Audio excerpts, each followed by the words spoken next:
My friends, there is a terrible discovery awaiting every soul who walks through this world with eyes half shut. It is the moment you realize that much of what you treasured, pursued, and trusted was a grand illusion. God has said it plainly, you have been fooled, fooled not by truth, but by shadows, not by reality, but by the painted scenery of a passing stage. The world tells you that comfort is the highest good, that applause is proof of worth, and that possessions can secure peace. Yet when you reach out for these things, they melt in your grasp like mist at sunrise. And what is most tragic is not that these things disappoint, but that while you were busy chasing them, your heart grew dull to the eternal. You were lured by counterfeit joys and forgot the one joy from which all others are borrowed. Imagine a child tricked into believing that a handful of mud pies is a feast, when all the while a banquet is prepared inside the king's hall. That is how we are deceived. We cling to the cheap and temporary because we cannot imagine something greater. The world's glitter blinds us to the light that does not fade, but when God says, "You have been fooled," he does not speak with condemnation alone. He speaks as a father awakening his children from a dream. He calls us to shake off the enchantment, to stop mistaking the copy for the original, the echo for the voice, the flickering candle for the sun. His words are both rebuke and rescue. Ask yourself, what lies have I embraced? Have I believed that my worth is measured by the opinions of men? Have I trusted in wealth, though it cannot follow me beyond the grave? Have I filled my heart with distractions, so that I never have to hear the silence in which God speaks? To be fooled is not the end, unless you choose to remain so. The moment you see the trick, the illusion crumbles, and you are free to turn your eyes toward what is real, what is lasting, what cannot be stolen. The hand of God points us there, not to shame us for being deceived, but to save us from staying deceived. The world is loud and lies are many, but truth has a voice strong enough to wake the deepest sleeper. Do not ignore it. When God says, "You have been fooled," it is the first mercy of a greater truth, that you were made for more than shadows, more than applause, more than fleeting pleasures. You were made for Him. The world offers illusions that appear dazzling on the surface, yet when pursued they slip through the fingers like smoke. Comfort, applause, possessions, all of these are paraded before us as if they were the ultimate prize, the very substance of life itself. Yet, in truth, they are only mirages shimmering on the horizon. You set out toward them with all your strength, believing you are chasing water, but by the time you arrive, the ground beneath you is dry and cracked. Comfort promises safety and ease, but it dulls the soul into thinking that avoiding hardship is the same as finding peace. Applause convinces you that the voices of others can determine your worth, and so you begin to chase louder approval, never realizing that the same crowd that cheers today will forget you tomorrow. Possessions whisper a promise of security, as though gathering enough things could protect you from the winds of change, but they betray you in the end, for no treasure can follow you beyond the boundary of death. The tragedy is not only in their failure, but in how they consume the heart while you are chasing them. When you give yourself to illusions, your eyes grow dim to what is real. You start to believe that shadows are substance, that the temporary is eternal, and that the fleeting moment is enough to satisfy the hunger of an immortal soul. Imagine a man standing before a painted backdrop of a sunset.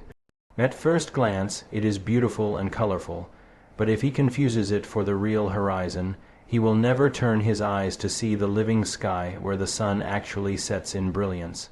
This is what happens when comfort, applause, and possessions take the center of our attention. They are paintings of joy, but not joy itself, echoes of life, but not life itself. The heart grows restless in this deception, but instead of recognizing the hunger as a sign that something greater exists, most people numb the ache by reaching for more of the same illusions. The emptiness increases, so they pile on more possessions, demand louder applause, and chase more distractions. The soul begins to resemble a desert where no water flows, even though it is cluttered with mirages. To be fooled in this way is not merely to make a mistake. It is to live in a dream while truth waits outside, unrecognized and neglected. The test comes when illusions are stripped away. A person who built their life upon applause will be crushed the moment no one claps. A person who placed security in wealth will tremble the moment it slips away. A person who worshipped comfort will find themselves unprepared when pain or loss inevitably arrives. And yet, even in this collapse, there is mercy, for the crumbling of the illusion makes room for reality to be seen. What once looked like a jewel is revealed as glass, and in the breaking of falsehood, the soul may begin to hunger for what does not break, what does not fade, what does not vanish like mist in the morning sun. True joy is not found in the shallow pools of this world, but in the eternal source from which all joys flow. And yet how easily people are deceived into trading that fountain for shadows on the wall. The world parades its offerings with glitter and noise, convincing hearts that satisfaction lies in what can be touched, tasted, or counted. The soul, however, was not fashioned for these fleeting pleasures, and so even at the height of earthly delight a gnawing hunger remains. The laughter fades, the gold tarnishes, the applause grows faint, and suddenly what seemed so radiant is revealed as fragile and temporary. Yet men and women cling to these substitutes because they cannot imagine something greater. It is not that their desires are too strong, but that their vision is too small. They are like children playing in alleys with scraps of broken glass, unaware that a crown of diamonds waits in the palace of a king.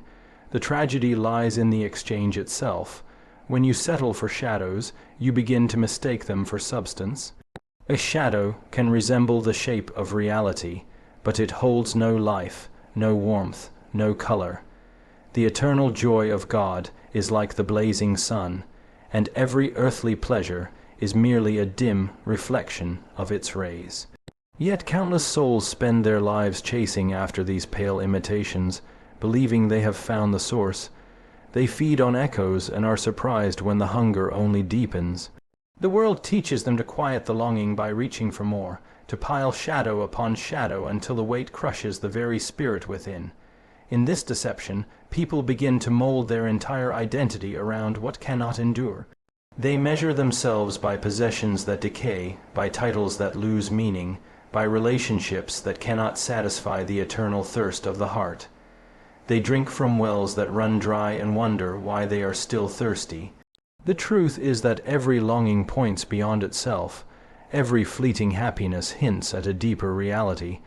Every taste of goodness is but a whisper of the feast prepared in eternity. But when the whispers are mistaken for the final word, the heart is left impoverished. Consider the man who spends his years gathering treasures, convinced that his barns are too small to contain his wealth, only to discover on the last night of his life that none of it can be carried into the next world.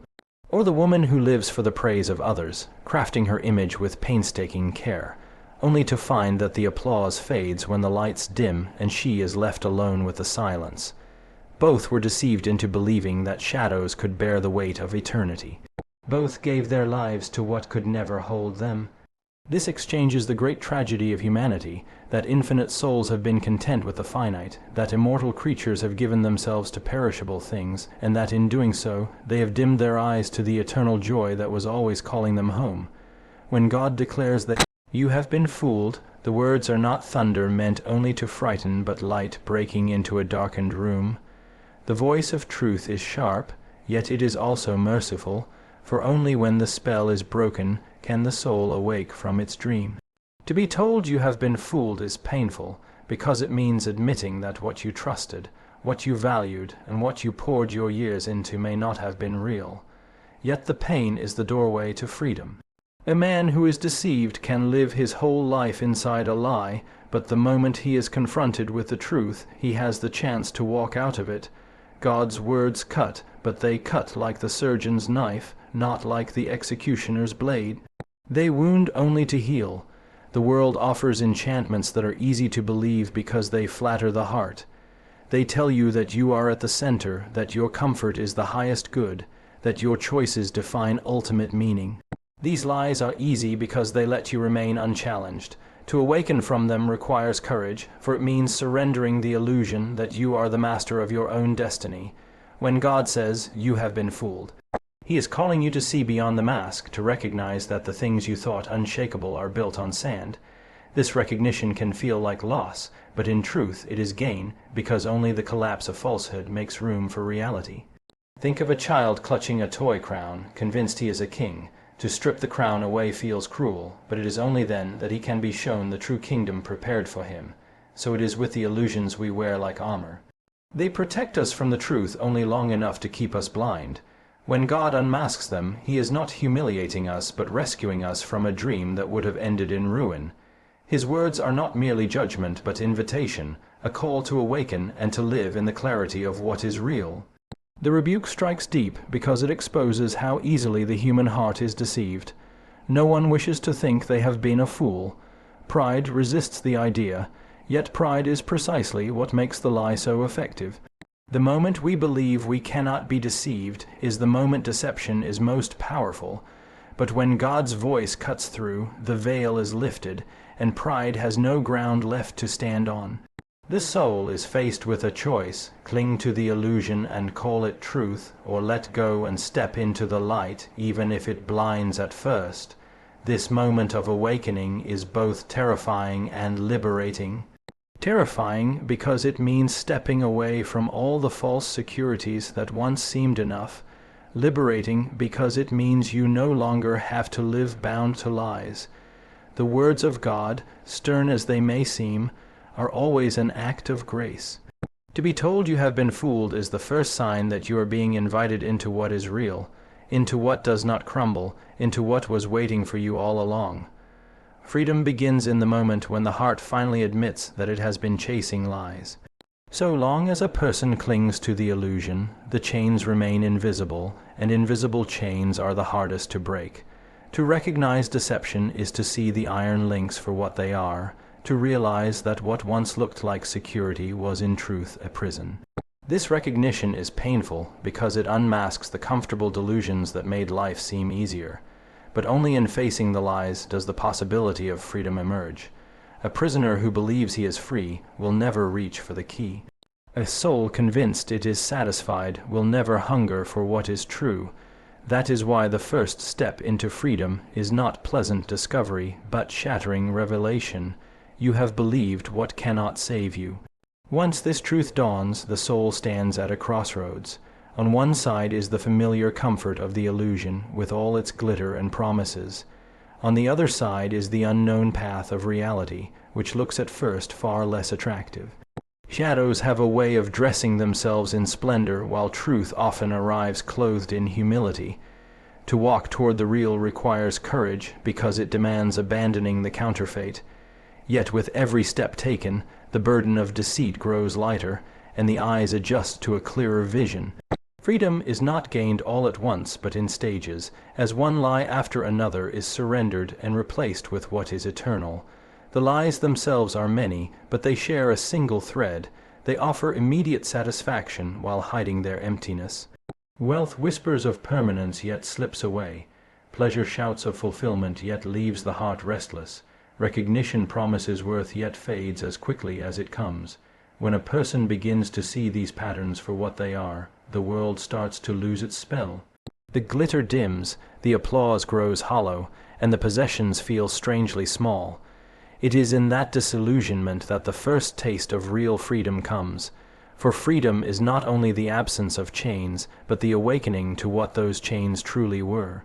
The act of turning from lies to truth is not just escape but transformation. The soul that once bent beneath the weight of falsehood begins to stand upright. What seemed impossible to release now appears foolish to hold.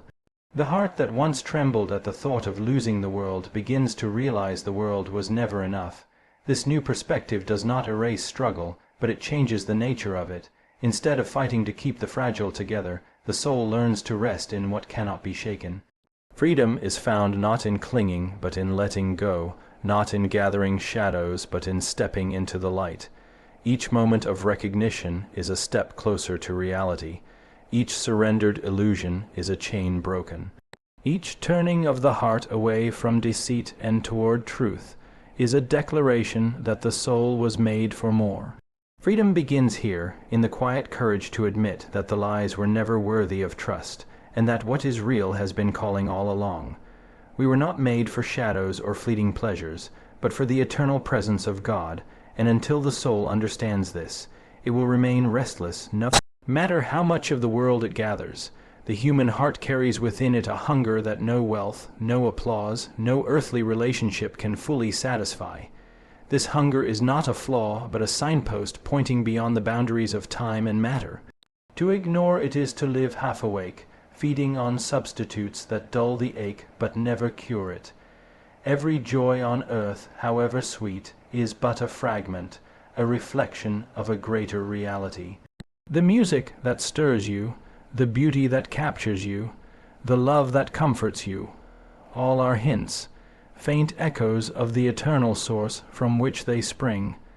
To cling to them, as if they were the source itself, is to mistake the reflection for the sun. The world constantly tempts us to settle for less. It urges us to treat temporary pleasures as ultimate and to spend our lives chasing after them as though they could bear the weight of eternity. Yet no feast lasts long enough, no possession shines brightly enough, no praise rings loudly enough to silence the deeper call within us. The greatest tragedy is not that these things disappoint, but that while we pursue them, we blind ourselves to the reality that was always waiting. We become like wanderers who mistake the glow of fireflies for the dawn, content with flickers when the full sun is rising. To be made for God's eternal presence is to be made for something that never diminishes. His presence is not like the fragile joys of earth that fade as soon as they are touched. It is a well that never runs dry, a light that never dims, a treasure that death itself cannot steal. When a soul begins to grasp this truth, the grip of earthly illusions loosens. Comfort becomes a gift rather than an idol. Applause becomes noise rather than identity, and possessions become tools rather than masters. Life takes on a new dimension, not because the world disappears, but because it is finally seen in its proper place, as a signpost pointing to something greater. The restless hunger of the heart is in fact one of God's greatest mercies. It is the reminder that nothing here is enough, the gentle tug that pulls the soul toward home. Those who feel the ache most deeply are often closest to awakening, for they have not yet silenced the longing with distractions. The ache itself is proof that we were meant for more than dust and time. It is the echo of eternity within us, calling us toward the one for whom we were created. To understand that we were not made for shadows is to begin to live in the light. To recognize that fleeting pleasures cannot satisfy is to open the heart to what is lasting. The eternal presence of God is not only the answer to our hunger, but the reason for our existence, the reality for which every other joy is only a whisper and a hint.